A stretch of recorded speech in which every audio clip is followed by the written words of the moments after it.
Hello बच्चों। Hello ma'am. कैसे हो? अच्छे।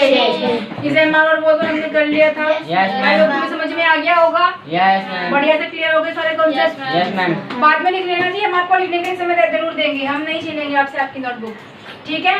अब कर लेते हैं जी हमारा कैन। नेक्स्ट है, अभी जो हमने किया है इसे हमारा और वॉज वर्ब, वो नॉन एक्शन थे, इसको उठा के रख लो, अभी बाद में कर लेना, हम नहीं कर रहे हैं। ठीक है? इनमें लेकिन हमारे क्या लगेगा? आना जाना, खाना पीना, नाना धोना, हंसना रोना, सब कुछ लगेगा, ठीक है? क्योंकि ये हमारे एक्शन के होते हैं, बिना एक्शन के काम नहीं हो सकते, इसको हम नहीं कर सकते बिना एक्शन के। अब हम करेंगे कैन को यूज। कैन को हमेशा हम कैपेसिटी और एबिलिटी के बारे में के लिए यूज करते हैं। कैपेसिटी मतलब किसकी कितनी कैपेसिटी है, एबिलिटी की कौन किस चीज के एबल है। जैसे कैपेसिटी, अभी ये बच्चा है, अभी ये है जो 5 kg वेट को उठा सकता है, ऑलराइट? तो ये क्या है? इसकी कैपेसिटी। और उसकी वो इसकी एबिलिटी नहीं है कि ये अकेला शालीमार बाग में घूम सके, इसकी एबिलिटी नहीं है।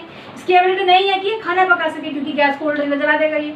That's why this is the क्षमता और योग्यता। तो कैपेसिटी क्या होती है जी? क्षमता। और एबिलिटी क्या होती है? योग्यता। यहाँ से तुम इसको समझ सकते हो। अगर तुम्हें पहले की क्षमता और योग्यता होती है तो तुम्हें समझ में शायद से नहीं आता, लेकिन अगर हम बात करें किसी की क्षमता की कि वो क्या कर सकता है, और अगर हम बात करें जस्ट लाइक कि देखो पढ़ा हुआ तो ये भी है, पढ़े हुए तो तुम भी हो, पढ़े हुए तो मैं भी हूँ, लेकिन सिर्फ और वोट तो ये भी दे सकता है अगर उसको बताइए कि ऐसे दिया जाता है वोट, ठीक है? लेकिन जो उसके एबल है, जिसकी एबिलिटी है, कोई तो दे सकता है। एबिलिटी होने के लिए क्या होना चाहिए भाई? 18+ होना चाहिए उसको, वो नहीं है। That's why he is not able to do मतलब give the vote. That's why. तो हम क्या करेंगे कि वो इसकी एबिलिटी नहीं है, उसकी कैपेसिटी और एबिलिटी में डिफरेंस समझ में आ गया होगा, ठीक है? चलो जी, आइडेंटिफिकेशन बड़ी प्रॉब्लम थी तुम लोगों को कि भाई आइडेंटिफिकेशन कैसे लिखे, समझ में नहीं आ रहा। तो जो हमने पहले लिखवाई थी इट इज इसे हमारा और वॉज वर्ब की, तुम्हें बात जानना है,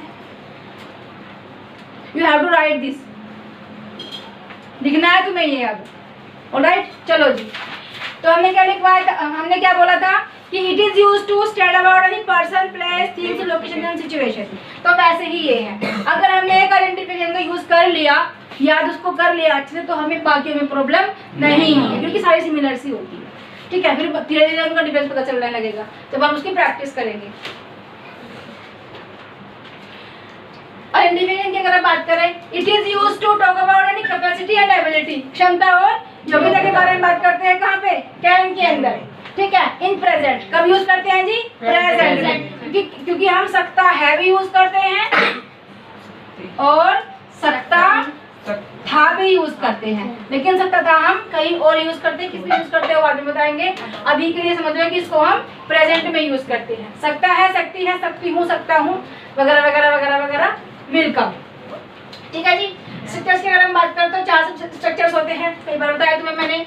अफर्मेटिव स्ट्रक्चर है subject plus can plus first form दियो प्लस ऑब्जेक्ट। अगर हम अफर्मेटिव की बात करें तो इसमें क्या होगा? इसमें सिंपल सेंटेंस बनाएंगे हम, जैसे वह खाना खा सकता है। खा सकता है, वह खाना खा सकता है। तो बताओ सबसे पहले सब्जेक्ट क्या है? ही। उसके बाद कैन। इसमें कोई पंगा ही नहीं है कि ही, शी, इट के हाथ में ये लगेगा, आई, बी, यू, दे के हाथ में ये लगेगा, कोई पंगा ही नहीं है। सबके हाथ में आंख बंद करके कैन लगा दो, ठीक है? बस स्ट्रक्चर से याद रहे तो कोई भी प्रॉब्लम नहीं सेंटेंस को बनाने में, ऑलराइट? चलो जी, सब्जेक्ट क्या है? ही, कैन, वर्ब, ये है जी हमारा first form of the verb. क्या है? First form of the verb. First form ही क्यों कहा? फर्स्ट फॉर्म ही क्यों कहा? फर्स्ट फॉर्म क्यों कहा? क्योंकि देखो वर्ब की कई सारी फॉर्म्स होती है, ठीक है? फर्स्ट अगर हम बात करें जैसे कि जाना, ये क्या हो जाएगा हमारा? गो, मीनिंग हो जाएगी। फर्स्ट फॉर्म क्या हो जाएगी इसकी जी? गो। सेकंड क्या हो जाएगी? वेंट। थर्ड क्या हो जाएगी? गोन। एक होती है फोर्थ फॉर्म जिसको हम कहते हैं, इसमें हम एस और एस लगाते हैं, क्या हो जाएगी?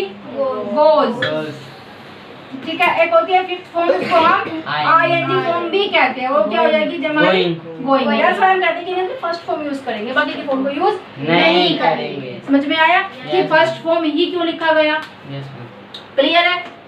चलो जी, तो देख लेना भाई, जो ये है इसको हम first form of the verb कहते हैं, ये इसकी फुल फॉर्म। ऑलराइट, चलो जी। ही कैन फर्स्ट फॉर्म क्या है जी? Eat. ईट। क्या कर रहे हैं? खाया, खाने का काम हो रहा है। तो खाने को हम खा ले, देखो खाने को हम ऐसे लिख सकते हैं, वह भोजन, कंफ्यूज नहीं होना, ठीक है, वह भोजन खा सकता है। तो ही कैन ईट, सब्जेक्ट हो गया हमारा, ही कैन हो गया, और खाने को क्या कहते हैं जब हम खाते हैं? ईट। और भोजन को क्या कहेंगे जी? फूड। फूड कहेंगे। तो ही कैन ईट फूड, वह खाना खा सकता है। वैसे ही हम घर जा सकते हैं, ये उसको मार सकते हैं, बहुत सारे सेंटेंस बना सकते हैं वर्ब को चेंज करके। वर्ब को, ये सब्जेक्ट है और ये वर्ब है, इसको चेंज करो, इसको चेंज करो, इसको चेंज करो, इसको चेंज करो, इतने सारे सेंटेंस बना लोगे, बहुत सारे, क्योंकि और भी कुछ चेंज करना ही नहीं है। सब्जेक्ट चेंज करना है, वर्ब चेंज करनी है, ऑब्जेक्ट चेंज कर लेना, Object तो खुद ही से। ठीक है। ऑब्जेक्ट तो तुम्हें चेंज करना ही पड़ेगा अकॉर्डिंग टू वर्ब। कि क्या साइकिल को, अब ये तो कह नहीं सकते कि वी कैन ईट साइकिल, भाई साइकिल को राइट करना पड़ेगा, ठीक है। चलो अब आते हैं नेगेटिव में, सब्जेक्ट प्लस कैरेक्टर प्लस पर्सोनियो प्लस ऑब्जेक्ट। इसमें क्या हो रहा है? किसी काम के लिए मना करी जा रही है कि हम उसको नहीं करेंगे। देखो जैसे विनय पढ़ नहीं सकता है, विनय पढ़ नहीं सकता है, तो सब्जेक्ट क्या है जी? Winner. फिर Can. उसके बाद Not. क्या काम हो रहा है? Study.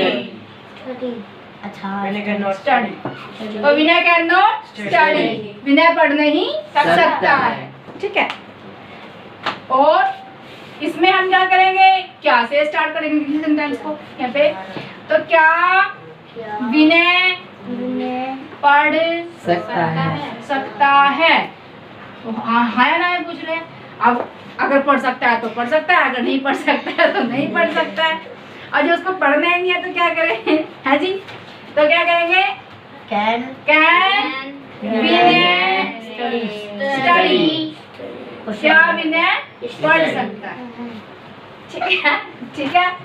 अब अगर हम इसकी बात करें इंटरोगेटिव विद क्वेश्चन वर्ड में, अगर हम बात करें तो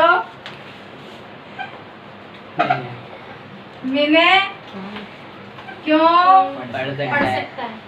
पढ़ सकता है? भाई क्यों पढ़ सकता है? उसको जरूरत ही नहीं है पढ़ने की, तो महान है। शर्म आएगी तुम्हें थोड़ी सी तो तुम कर सकते हो काम, ठीक है। जो भी कोई काम नहीं करेगा भाई उसको बोर्ड पे लेके आएंगे और यूट्यूब पे डाल देंगे, चलो जी फिर देखो तुम मजा लो देख के। नहीं अच्छा लग रहा है? अच्छा लग रहा है? अरे इसको अच्छा लग रहा है। विनय क्यों पढ़ सकता है? क्यों पढ़ सकता है भाई? जरूरत क्या है उसको पढ़ने की? चलो लेकिन हम सेंटेंस बनाएंगे। सबसे पहले क्या लगाएंगे? Question. क्या है? क्यों? Why? उसके बाद साधना बताएगी। उसके बाद सब्जेक्ट, सब्जेक्ट क्या है इसके अंदर? कौन नहीं पढ़ रहा? विनय, वेरी गुड, विनय। और फर्स्ट फॉर्म क्या आ जाएगी? पढ़ने को क्या कहते हैं? Study. Why can Vinay study, ठीक है। फिर और भी हो सकते हैं सेंटेंस, जैसे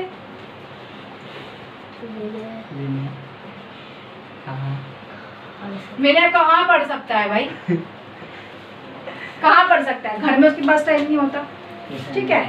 स्कूल में उसके पास टाइम नहीं होता, ट्यूशन में उसके पास टाइम नहीं होता, कहाँ पढ़ सकता है? तो कहाँ के लिए क्वेश्चन वर्ड क्या लगाएंगे? वेयर। उसके बाद कैन। सब्जेक्ट क्या है जी? स्टडी, ठीक है जी। फिर हम कह सकते हैं विनय कैसे पढ़ सकता है? ठीक है? तो विनय अब थोड़ी देर में साधना को लेके आएंगे। विनय कैसे पढ़ सकता है? तो कैसे के लिए? फिर स्टडी। अब जैसे सेंटेंस मैंने बनाया है ना, वैसा ये बनाता है विनय सेंटेंस।